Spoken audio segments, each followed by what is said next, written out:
duas notícias excelentes para a torcida do Fluminense, duas notícias que são tudo o que a maioria esmagadora dos tricolores gostariam de ouvir nesse começo de segunda-feira, tá certo? Eu vou te contar tudo isso nesse vídeo aqui, então já te convido a ficar aqui até o final, porque tem dois acertos aí com jogadores, né, com pessoas aí do futebol, que a galera do Fluminense vai gostar muito. Então, ó, antes da gente partir para comentar tudo isso, eu quero pedir só para você deixar o like. Aperta o botão do joinha aqui embaixo do vídeo, tem o botão do joinha, aperta aí, dá essa moral pra gente continuar crescendo aqui no YouTube e fazendo esse trabalho de compilar todas as notícias da grande mídia, da mídia independente tricolor e trazer para você ficar muito bem informado. Valeu? Então vamos lá, galera, começando pelo começo, né? Até dei uma titubeada, porque uma das negociações não é de jogador, né? É de treinador do Fernando Diniz. A gente sabe, né, que o Fluminense tem interesse em renovar com o Fernando Diniz. Muito se falou sobre isso. Quer fazer uma proposta, o Fernando Diniz quer ficar no Fluminense. Ele chegou a falar, né? A Central esteve lá no gramado contra o Goiás e a gente foi na coletiva de imprensa do Fernando Diniz depois do jogo. Ele, inclusive, respondeu uma pergunta sobre isso e falou que é uma tendência essa renovação de contrato dele. Mas temos mais uma novidade, tá? Que o Marcelo Neves, jornalista do Globo, traz para a gente. E ele diz assim: Fernando Diniz aceitou os termos de renovação até 2024 para continuar sendo treinador do Fluminense.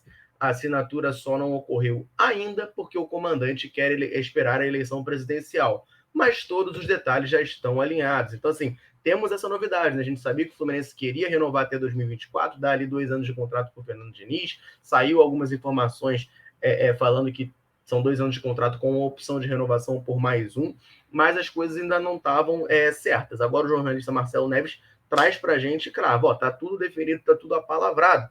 Só que tem essa questão da eleição, né? O próprio Fernando Diniz já saiu notícia em outros momentos que ele quer esperar a eleição. Ele gosta muito do presidente Mário Bittencourt, que deu essa oportunidade para ele, Paulo Angione, né?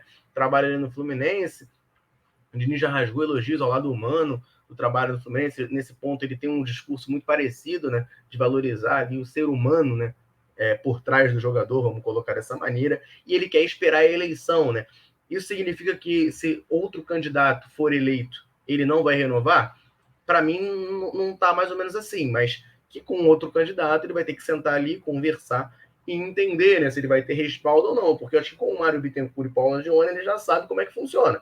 Ele já sabe que, enfim, contrato de 2 anos ali, ele já acredita, né, imagino eu, que vai ter esse respaldo para fazer esse trabalho dele, né, para, enfim, dar essa continuidade com outro candidato sendo eleito, com outro presidente sentando na cadeira presidencial do Fluminense, ele teria que conversar para sentir, né, se vai conseguir isso ou não.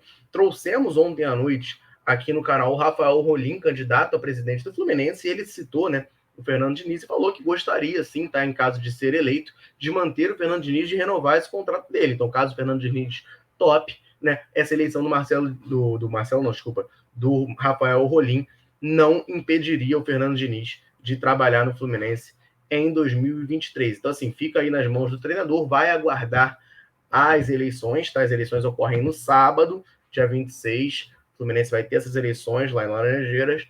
E aí, tendo o resultado definido, o resultado geralmente sai no próprio dia, tá? No próprio dia da eleição tem o anúncio. Então, nesse ponto é muito tranquilo. A gente já vai ter esse empecilho, vamos botar assim, corrigido para o Fluminense poder anunciar oficialmente a renovação do Diniz. Repito, Marcelo Neves traz a informação de que está tudo certo entre clube e treinador. Falta realmente só assinar e o Fernando Diniz ainda não assinou porque quer esperar o resultado das eleições no Flu, tá certo? Convido você aqui embaixo no comentário a deixar a sua opinião. Você renovaria com o Fernando Diniz? Você não renovaria? Enfim, acha 2 anos de contrato muito?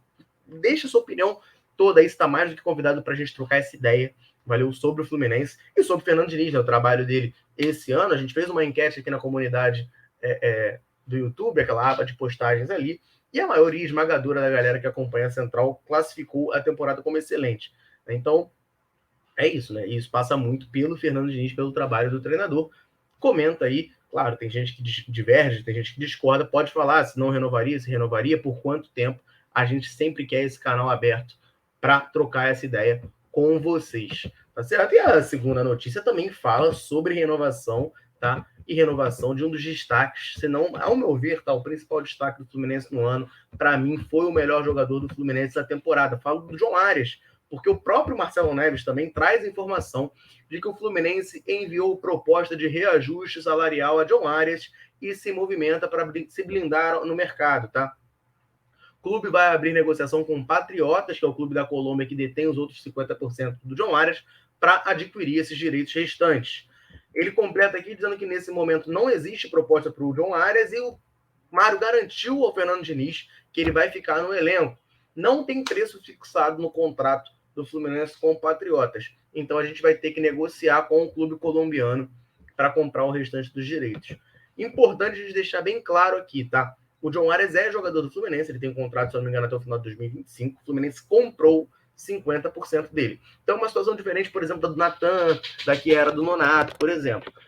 Se o Fluminense não chegar a um acordo para comprar esse 50% lá junto ao Patriotas, não muda nada. O John Arias não vai sair do Fluminense. O que vai acontecer é que se o John Arias for vendido por X algum dia, o Fluminense vai ganhar metade de X e o Patriotas vai ganhar a outra metade de X, tá? Então, ele é jogador do Fluminense e isso não vai mudar até o final do contrato dele, ok?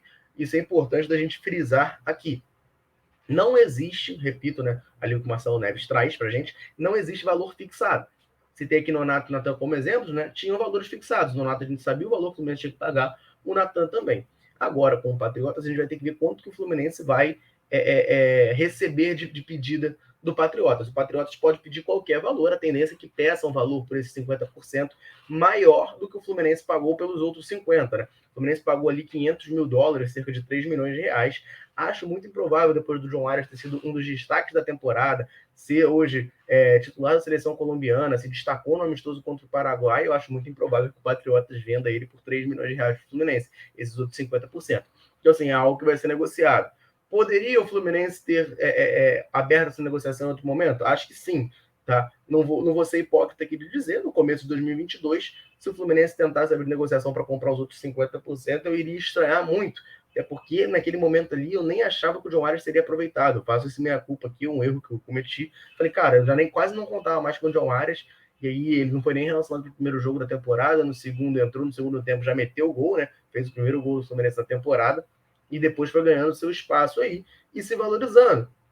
Ali no meio da temporada, o Fluminense poderia ter feito uma negociação nesse sentido, mas aí, enfim, cabe a quem está lá dentro do clube saber, né, se era o momento ou não. Falar de fora é um pouco complicado, porque ao mesmo tempo que o Fluminense gastou muito mal dinheiro com algumas coisas, por exemplo, trazer Marrone pagando 2 milhões pelo empréstimo, pagar 9 milhões do Cristiano, por outro lado, o Mário Bittencourt vendeu o Luiz Henrique muito mal com a alegação de que não tinha dinheiro nem para fretar avião para jogar Libertadores. Então, assim, é muito difícil, né? As coisas do Fluminense acontecem, né? As notícias saem muito contraditórias, é difícil você cravar se era possível ou não. Isso aí só quem vai saber quem está lá dentro.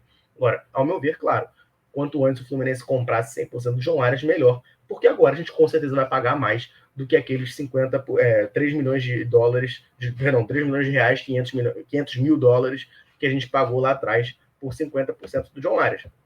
Mas fica aqui também o meu registro, né? Que o Fluminense está querendo fazer esse reajuste salarial, né? Que renovar o contrato nos moldes parecidos com o que rolou com o André, né? A gente postou aí anteontem no canal a notícia de que o André estendeu o contrato dele até o fim de 2026, ganhando o reajuste salarial. A gente já falou várias vezes aqui em lives e vídeos, né? Que é um caminho que o Fluminense tem que buscar. A gente gasta muito dinheiro com medalhões, como por exemplo Felipe Melo, William Bigode, até o próprio Natan, né? Que chegou ganhando 500 mil. O Ganso esse ano jogou bola, mas tem salário alto. E às vezes a gente não valoriza esses jovens da base, né? E eles acabam saindo mais fácil para a Europa. Eles ficam mais desesperados, porque o euro vale o quê? R$5. Se o cara oferece 100 mil euros para ele, é 500 mil reais. Então, é importante que o Fluminense faça isso, né? De valorizar o seu ativo. Fez isso com o André, parece que vai fazer aí com o John Arias de renovar o salário e dar esse aumento para o jogador, enfim, não ter essa pressa de ir embora do clube, a gente poder ter uma posição mais firme no mercado da bola, tá? No mercado de transferências, para poder decidir o momento de vender ou não cada atleta, tá certo? Então, assim, considero essas duas notícias muito positivas, né? Tem lá minhas milhões de restrições com o Fernando Diniz, mas a galera, em geral, gosta muito do trabalho dele, é inegável, né? Botou o Fluminense em terceiro lugar, com o elenco que tem, não foi um trabalho ruim, tá? Embora eu não concorde com essa exaltação toda, porque acho que acaba mascarando alguns defeitos que têm que sim ser corrigidos para a próxima temporada. Essa é a minha visão, mas, claro, repito, vocês estão livres aqui para deixar um comentário, tanto discordando de mim, enfim, falando o que vocês quiserem sobre Fernando Diniz, sobre essa renovação, dando sua opinião e sobre o John Arias também, tá? Quanto que vocês acham justo o Fluminense pagar o Patriotas ou não? Deixa aqui nos comentários, vamos trocar ideia. Valeu? Rapaziada, eu vou ficando por aqui, mas antes, calma, não vou ficando por aqui ainda, porque eu vou deixar aqui, ó, no comentário fixado, vai ter lá um link, porque hoje está começando oficialmente a Black Friday na Centauri, então tem muito produto em promoção, tem muita coisa boa. Corre lá, fica de olho no link fixado. Valeu? Um abraço, saudações tricolores, tamo junto.